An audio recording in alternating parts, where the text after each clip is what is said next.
Good afternoon, class. Welcome to week 3 of Ibus 200, Introduction to International Trade and Logistics. Let me start off by saying happy pre-Halloween. As you see, I have my guy here. He's my little Day of the Dead guy. He's a little drummer. If you don't know, I like to drum, so this is my little Day of the Dead guy. Okay. With that said, have a safe and happy Halloween for all those that have kids, and for those that like to dress up and enjoy Halloween. Be safe. All right, let's go over some things here, administrative things from last week. Due to the power outage, the due date has been extended until Wednesday. Okay, and I am slightly apologetic because I know it sounds unfair for individuals that have disrupted their week in order to get things in on Sunday. But I am following in line with the college. And the college has been closed over the weekend and they're closed today, Monday. So that means that I must also do my due diligence in acknowledging the fact that there has been a hindrance and there is a possibility that students were not able to fulfill their obligations. So with that said, the due date has been extended to Wednesday for all assignments that were due yesterday or this past Sunday. Okay. However, I want to give a, excuse me while I look at my notes here. Sorry. I want to give a shout out to Sean, Eni, and Usa. Okay, you guys are our discussion leaders. You got your conversations in early, and you were the platform with which other students were able to make their two comments and able to propagate and advance the discussion. So I appreciate that. I can't keep saying that you have to get your discussions in early. I believe that this is an adult course, and so once is enough. So I want to acknowledge your professionalism. All right.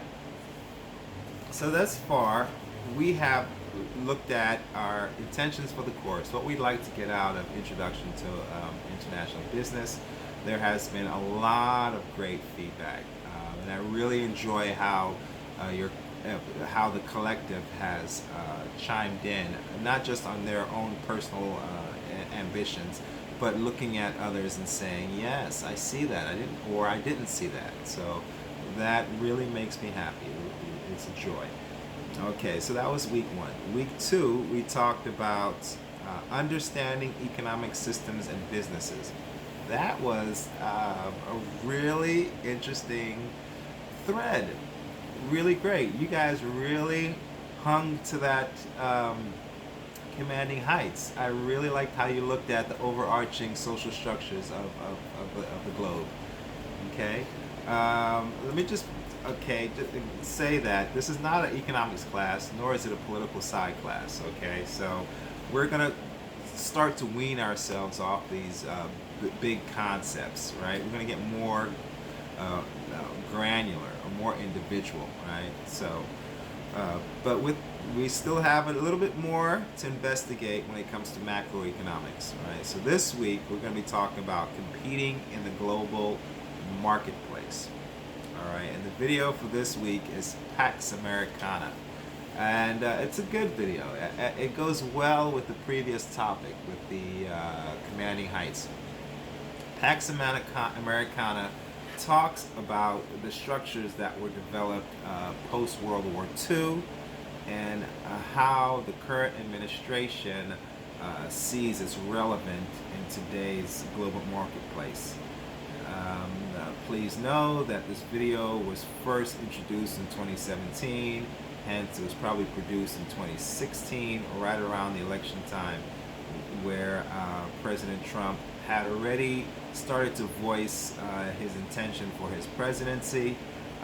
He has remained rather consistent on the global space. We still are having this back and forth with China. He has disavowed, he has gotten rid of NAFTA, and we have a potentially new trade union, but the trade union has not been ratified. So I want us to also, keep tabs of that. I know we're moving into an election, and there's a lot of identity politics and hyper politics and inflammatory politics, but for our purposes, let's keep track of these international institutions that the president and his administration, along with the Congress, are purposely looking to change, because it's really drastic. This is the first administration that has attempted to do something like this since World War II. Because since World War II, the trade environment has been in our favor. So whether or not he does this, goes down this route, is a significant departure from most administrations. Okay, so this week our emphasis is going to be on the importance of global business to the United States, the impact of terrorism on global trade, exports and imports, balance of trade, balance of payment, the changing value of currency. All right, now every one of those topics are inflammatory. We can spend a whole course on each one of those topics, but just understand that for our purposes, we want to quickly drill down to the individual. We want to quickly drill down to your personal ambitions, right? Because this is a business class. This is a business class, and the point of a business class is to look at how you will articulate your value proposition. What makes you unique? What makes someone else want to follow your intentions or buy your products, right? This is one thing to do that on a domestic level. It's a whole other challenge to do that on an international level. So we don't want to lose the forest for the trees. We don't want to stay up there 30,000 foot looking at these macro, very big concepts. We want to make sure that we in our discussions, we start to drill down these concepts into a discussion that supports the individual's ambitions internationally. Whether that means you want to work for a company internationally, well, then you want to be able to explain the country's intentions in that new arena, a new market, right? So if you're working for Lufthansa, Lufthansa wants to open up a new route in Vietnam, and you are tasked to go in there and see whether or not this is a viable space, see whether or not they have the infrastructure to do this, whether there's the political will to do this. It doesn't serve you to communicate capitalism versus communism. You just want to know the backstory and understand that individual country's experience with these political structures. All right, so that's why we're drilling down quick, and then we're going to start getting into what matters, the law. Okay, why nations trade. This is another thing we're going to just briefly touch over. Absolute advantage, comparative advantage, the fear of trade and globalizations, benefit of globalization. Again, this is repetitive information, but it's just getting us closer to where we want to be on the ground. Barriers to trade, national barriers, tariff barriers, non-trade barriers. So there has been an inkling already in the discussions. Every one of you have introduced some form or fashion one of these topics I've just mentioned. Now we're just going to coalesce all of this into the reading, into a common direction. But this is a top-notch class I'm seeing already, so our discussions are just going to get even better. All right. um, national regulations, exchange controls, anti-dumping laws, the Uruguay rounds and the World Trade Organization, the World Bank, the International Monetary Fund. We're going to be looking at some of the things that corporations have to deal with on the regular, multinational corporations have to deal with on the regular, because they will have more potential loss if they don't adhere to some of the larger trade agreements. As an individual, you're going to be tagging your line on somebody else's boat. It's very rare that a SME or small mid-sized enterprise is going to be engaged in these sort of very high status laws, right? You're going to be subcontracting or attaching yourself to a business that has already put these umbrella provisions in place.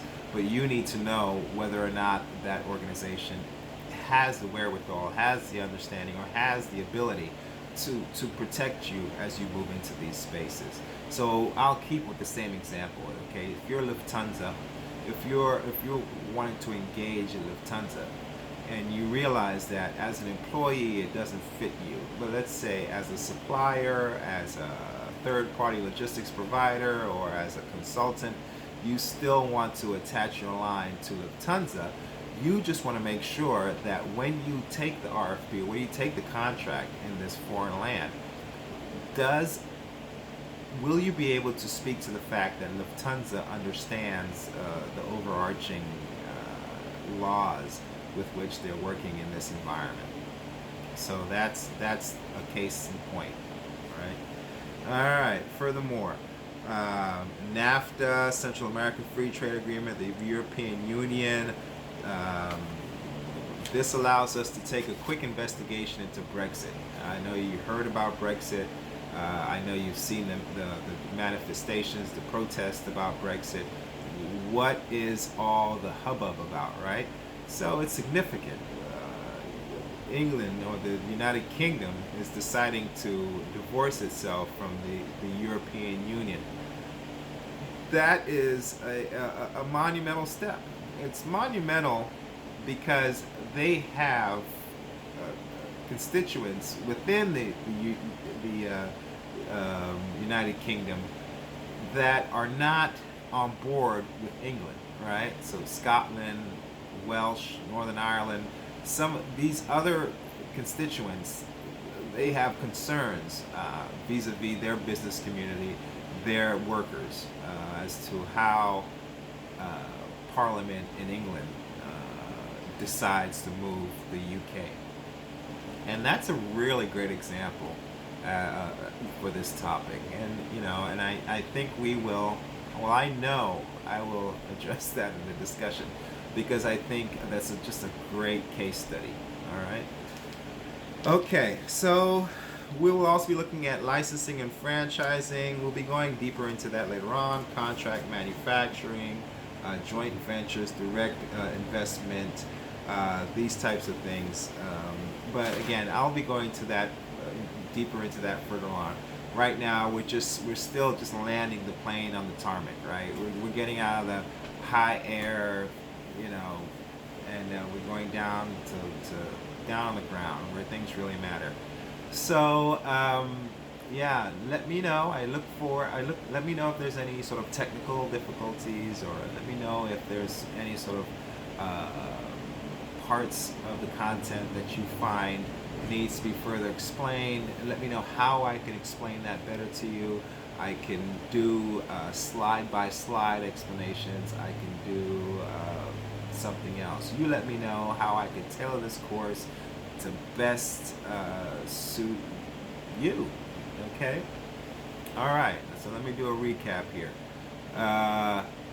The week 2 has been extended to Wednesday due to the power outages. Okay, and again, I apologize because it's beyond my control. I am falling in line with the college. I do feel that everybody needs to be held accountable, and that you should have this in prior to the weekend. And for those that did, and for the individuals that I've mentioned, I appreciate you setting the pace and being our thought leader for the discussion.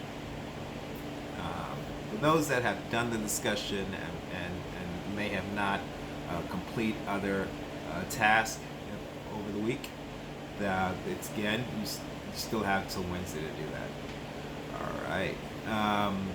This week, we will be doing the same process, same delineated process.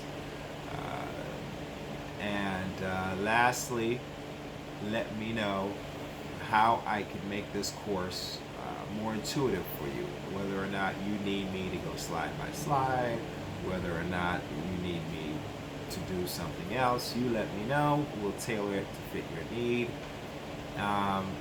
Lastly, I'm not quite sure if I mentioned this in the beginning, we will be instituting other platforms to make this online space more engaging. So we will be having conference hours. My office hours are Tuesdays, 6:30 to 7:30. We're gonna be instituting a conference Zoom in order to get everybody in the same place at the same time, just to create a more dynamic space, to make sure that we're not all in our individual silos, offering up our opinions and our feedback as it fits to us in our individual life, but that we're still maintaining this notion of a collective, of a course. And so we engage ourselves, we engage this community to get the most out of it. All right. Once again, I appreciate you taking this course. I look to make this a wonderful experience, something that you will take away and gain a nugget that will last you for the rest of your life.